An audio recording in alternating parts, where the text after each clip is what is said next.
E em qualquer instância, sobre qualquer aspecto, a criança tem toda a condição de entendimento sobre o processo de obediência e de comportamento.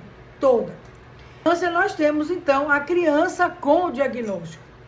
Recebe esse diagnóstico, ele tem algum tipo de transtorno efetivamente comprovado por uma série de situações, o checklist que levou a isso, até mesmo um próprio exame invasivo que mostre isso, enfim.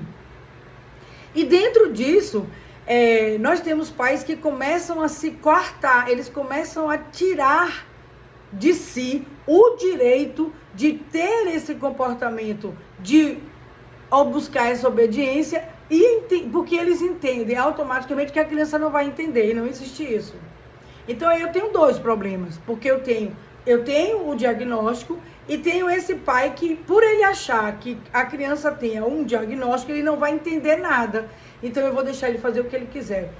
Por pena, por ignorância, por desconhecer, por não compreender o que é de fato, o que essa criança tem, por um desacordo, inclusive, muitas vezes eles ouvem os próprios profissionais dizer, não, cada um com o seu tempo, ele vai entender, deixa acontecer, vamos ver o que é. Enfim, ele não tem compreensão, ele não sabe o que é isso, ele tem baixo nível de frustração, e por aí vai. Então, não se toma nas mãos esse comportamento que deveria mudar, inclusive, o desenvolvimento desse diagnóstico para uma situação melhor.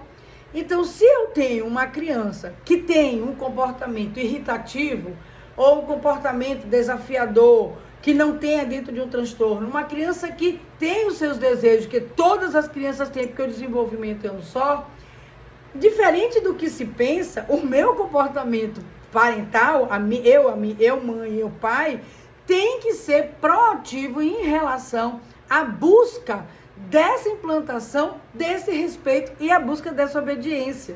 Porque essa criança que tem a chance de aprendizado, muitas vezes ela precisa de mais tempo, mas ela tem a chance do aprendizado, ela perde não por causa do diagnóstico, mas porque ela não foi trabalhada exatamente como deveria dentro de casa. Vocês vão perguntar, mas todos esses que vocês falou, surdos, cegos, deficientes, com transtorno, deficientes físicos, todas as classificações que vocês quiserem, dentro do aspecto da deficiência e da inclusão de modo geral, tem condição de compreensão. Cada um no seu quadrado. Se eu for pegar a criança com deficiência mental, a maneira como eu me expresso, vai mudar muita coisa, vai ajudar bastante. Em todos os casos, a maneira como eu expresso, que é a maneira como eu demonstro isso, zangada, feliz, surpresa, chateada, zangada, isso muda o outro. Essa recepção, esse olhar, muda o outro. É essa maneira que eu recebo que vai mudar a criança. Esse comportamento vai ser manipulado pela maneira como eu ofereço o meu olhar. A fala, ela vem associada a isso. É uma soma. Mas ela sozinha não se completa se eu não juntar a minha expressão para essa criança. A minha postura, a maneira como eu recebo, as próprias mãos, a maneira como o corpo se mexe e como eu trago isso para a criança, isso ajuda bastante. Então, se eu tenho uma criança surda, se você não sabe Libras, se a criança está protetizada e esse desenvolvimento está acontecendo por aí, essa expressão é muito mais importante. Então, se eu simplesmente deixar para lá porque o meu filho não ouve, eu estou abrindo mão dessa inclusão real que tem que começar em casa. Se o meu filho é cego e eu acho que ele não vai me ver e eu não faço esse toque acontecer, aveludado com a boca, não gostei do que você fez, a mamãe está feliz, eu estou zangada com você. Esse tom da voz muda tudo. Mas se eu acho que meu filho, por não me ver, não vai compreender, ele não vai para lugar nenhum. Se eu tenho uma criança deficiente e que ela tem uma dificuldade de compreensão em diferentes graus da deficiência intelectual, se eu não sei, se eu não me comporto mostrando para ela o que é certo, o que não é, do mesmo jeito também com todo esse aporte corporal e essa expressão, se eu abro mão disso, eu também estou abrindo precedente para não melhora dessa criança. Porque ele vai precisar muito mais de mim nesse sentido do que o que a gente imagina. Se eu tenho uma criança com TDAH, não existe nenhum suporte sintomático de que leve a crer que o fato da criança ter TDAH, ela pode xingar, pular, bater, fazer, acontecer. Não, tem nada a ver. A agressividade dessa criança não tem nada a ver com TDAH. Ela é uma criança hiperativa e leva a um processo de desatenção, mas ela não tem nada que se relacione ao fato de ser agressiva e que vá levar essa agressividade para o meio social. Isso é desculpa, não existe isso. O TOD, a gente tem problema sim com o TOD desafiador, opositor, mas que, poxa, eu quero acreditar que plasticidade cerebral está aí, está provado, e que se eu começar muito cedo a trabalhar, eu vou mudar essa informação. Eu vou trazer um cérebro diferenciado. Mas se eu dou vazão para que isso aconteça porque eu acredito no diagnóstico, quem vai gerenciar isso é o diagnóstico e não o trabalho que está sendo feito. Estão entendendo? De que se a gente resolve chutar o pau da barraca por causa do diagnóstico ou porque em algum momento eu não tive condição de me impor com meu filho dito normal, normotípico, como quiserem chamar, se eu não me imponho para essa criança, se eu não me coloco no meu lugar parental, no meu papel de mãe, no meu papel de pai, do interventor, do que encaminha, daquele que dá direcionamento, aquele que tem que ser respeitado, aquele que tem que direcionar. Se eu não me ponho nesse lugar, fica difícil, porque essa criança com diagnóstico ou não, ela vai precisar de mim. Ou não, porque eu não vou trazer um diagnóstico para o meu filho, porque eu vou colocar essa criança nesse caminho. Com o diagnóstico, ela vai precisar de mim muito mais. Então é diferente do que os pais pensam, de que eu tenho que seguir, ou eu tenho que determinar, ou eu tenho que ser obediente a um processo chamado diagnóstico. Quando os pais desistem disso, aí a gente tem um problema muito sério. Quando os pais, eu costumo dizer, quando vocês desistem, quando vocês resolvem ter um comportamento e vocês persistem naquele comportamento, um dos dois tem que desistir, ou você ou a criança. Se vocês desistem, a criança não ganha nada com isso. Ela só perde. Perde ela e perde os pais. Vamos voltar de novo para essa classificação. Se você desiste, seu filho não tem diagnóstico, você vai ficar tentando entender por que ele é assim, você vai procurar um diagnóstico, vai encher ele de medicação. Será que o caminho é esse?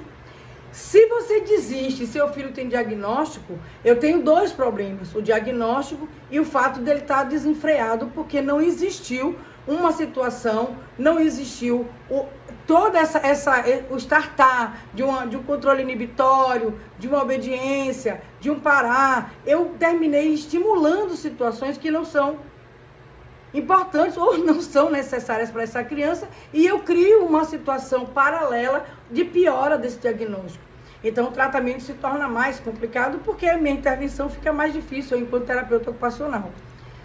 Então, sim, de novo, a gente tem que pensar, né, em tudo que eu quero conseguir com meu filho. Tudo que eu quero que ele faça. Eu não vou controlar o meu filho a vida inteira, porque a gente não está falando de robôs, nós estamos falando de crianças. Mas para a gente conseguir um autocontrole, eu preciso ter um controle externo para eu conseguir descobrir em mim esse autocontrole. E ele é treinado. Ele é o dia a dia da gente é de aprendizado com tudo isso. Então, para a gente fechar aqui o nosso momento, vamos pensar que Quando o meu filho não tem diagnóstico e eu não insisto no meu papel e desisto, eu crio sintomas, eu crio diagnóstico.